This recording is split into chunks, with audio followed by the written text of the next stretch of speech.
Fala galera, como é que vocês estão? Como é que foi de final de semana? Hoje eu vou fazer um resumo rápido do que a gente tem que prestar atenção na questão de gráfico e política e notícias macro. E também vou dar uma atualizada em vocês sobre o que mudou no grupo em relação aos bots.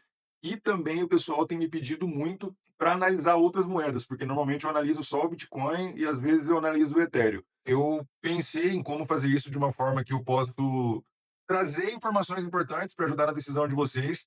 E a regra, por enquanto, vai ser a seguinte: me manda nos comentários as moedas que vocês querem analisar.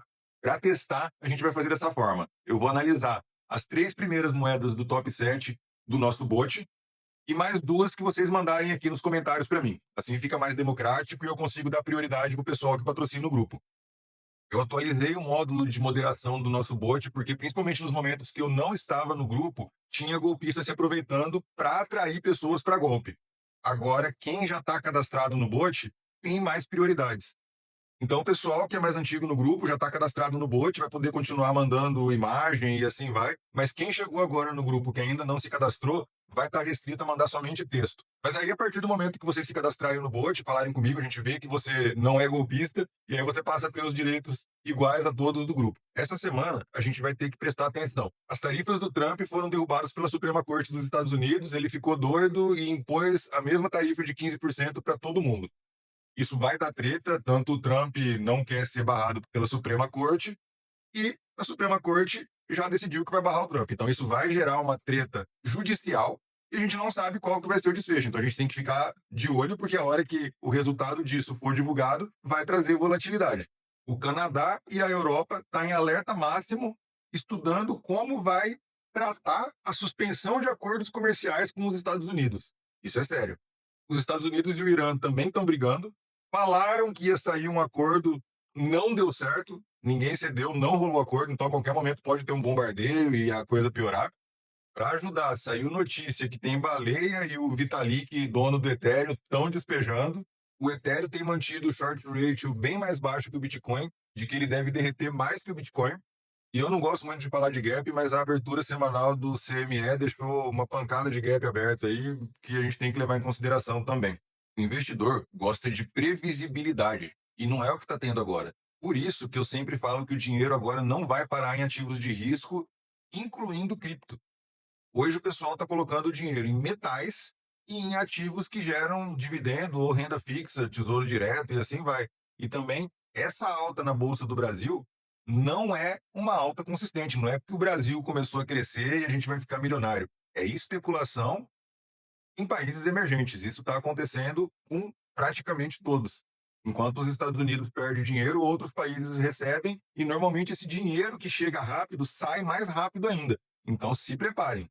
No final de semana, eu não costumo não gravar vídeo, mas eu sempre posto o que eu tenho percebido que aconteceu, principalmente no Bitcoin. E a gente teve um falso rompimento da média de 80. Eu tenho divulgado e falado para todos abertamente que eu estou usando a média de 80 como uma resistência e shortando a partir dela. E quem fez isso tem se dado muito bem, porque olha todas as vezes que ele tentou romper ela, ele foi embora para baixo. No final de semana, no ato do rompimento, eu atentei o pessoal a um detalhe e postei lá no grupo. Olha a subida de escadinha e olha como foi uma subida que cansou. A gente brinca que faltou Tadala. Esse tipo de subida dessa forma, mesmo rompendo uma resistência, ela forma uma pequena LTA. A maior probabilidade é ela romper para baixo. E quando se trata de uma ignição desse tamanho, a recuperação se torna mais difícil ainda. As médias estão apontadas para baixo, a gente provavelmente vai ter um outro toque nessa região, agora com uma recuperação que, se for em V, se torna um pouco mais saudável e, quem sabe, aqui um pivô de alta. Galera, esse é o pivô de alta. Uma confirmação acima de um parâmetro de resistência, que no caso a gente adotou como parâmetro de resistência a média de 80. Caso isso não ocorra, a situação inversa é que essa média continue atuando como defesa.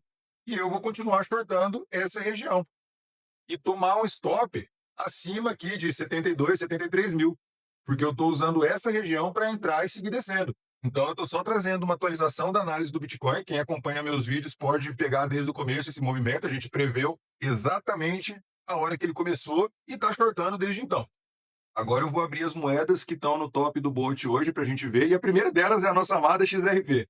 A XRP acompanhou bem o movimento do Bitcoin, rejeitando aqui a média de 80, que ela tinha estourado para cima. A XRP, ela tem poucos detentores da maioria dos tokens, então ela sempre vai fazer movimentos bruscos, expressivos e pontuais, e vai passar a maior parte do tempo prendendo você no trade. Não gosto de XRP, não opero e não recomendo essa moeda, mas o bot hoje encontrou ela pelo movimento que foi confluente e deu uma nota como uma moeda que está explodindo no momento. E realmente a recuperação dela foi bem maior que a do Bitcoin, foi em V e já está vindo testar a média de 80. Se ela romper, fizer um pivô acima de 1,41 mais ou menos, ela pode dar mais uma pernada de alta. Agora, se ela rejeitar essa região, bater aqui na média de 80 e seguir descendo, ela vai embora. Ainda tem mais assimetria para ir para baixo.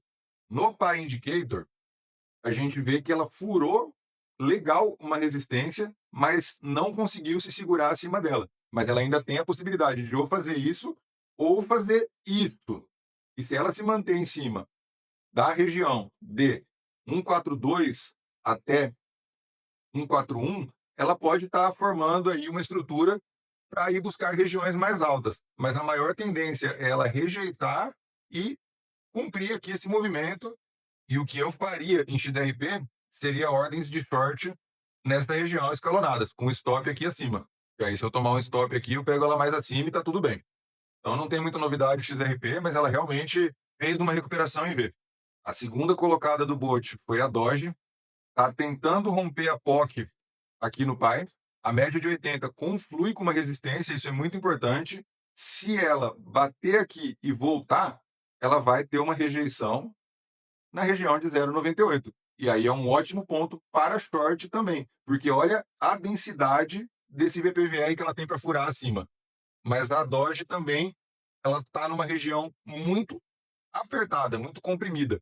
Então, para mim, não é uma moeda legal para operar no momento. Eu esperaria ela explodir essa região. E se ela fizer um pivô de baixo aqui, dá para shortar com mais segurança do que abrir long nela. Ó, com o pai desativado, você vê que ela até começou a inclinar a média de 80 para cima aqui, mas também não teve tanta força para voltar em V aqui. Também teve uma recuperação mais rápida que o Bitcoin, mas por se tratar de ser um market cap bem menor. O Bot também falou da Aave, também teve uma recuperação mais forte que o Bitcoin, e o que a gente percebe aqui é que ela teve uma ignição que precisou de 3 velas para conseguir ultrapassar, mas ultrapassou. Isso é bullish, exceto o fato dela ter tocado de novo na média de 80 e retraído. Agora, se ela continuar retraindo, ela rejeitou e vai continuar aqui com topos e fundos descendentes para ir mais para baixo. Ainda é mais interessante shortar ela. No Pi, ela está tentando passar um vazio de VPVR com uma pequena resistência nessa região, que foi exatamente onde ela parou e onde está a média de 80. Ela pode sim vir nessa região aqui, ó. Se ela conseguir furar isso tudo, só aqui que ela confirma um processo de reversão. Ela teria muito trabalho para chegar até 126, mas, por incrível que pareça, a ave dessas que a gente analisou, ela tem, apesar desse monte de média e resistência, uma densidade de volume menor nessa região em que ela se encontra. Deve rapidamente chegar aqui em regiões mais altas, claro, a gente não sabe exatamente aonde ela vai parar, e depois que ela limpar essa liquidez aqui, ela pode descer e ainda parar nessa região aqui para continuar descendo. Ou seja, a ave está parada num ponto que na hora que ela fizer base de preço, ela vai explodir para qualquer lado. Eu aguardaria o momento de explosão para ver para que lado ela vai e entraria depois. Resumindo, a ave está no meio do caminho. Um exemplo que eu sempre dou no grupo: não entrem em moedas que estão no meio do caminho. Claramente, ela tem espaço para subir e espaço para descer e ficar presa nessa região se comprimindo. Não é interessante para mim. Agora, quem opera scalp pode cortar no topo do movimento e longar no fundo, correndo o risco de ficar preso dos dois lados. Galera, então por enquanto é isso. Se tiver mais novidade, eu trago. Se quiser dar sugestões, deixa aqui nos comentários, que também isso ajuda o nosso vídeo, quem sabe, o YouTube começar a entregar. Quem opera pela BingX tem mentoria gratuita. Se você não conhece o grupo, chega lá, você pode trocar uma ideia direto comigo, eu respondo todo mundo, falo no privado com todo mundo. Chega no grupo, o grupo tem bots de alerta, análises, é liberado conversar. Pessoal, muito gente boa. Boa semana para todos, tamo junto.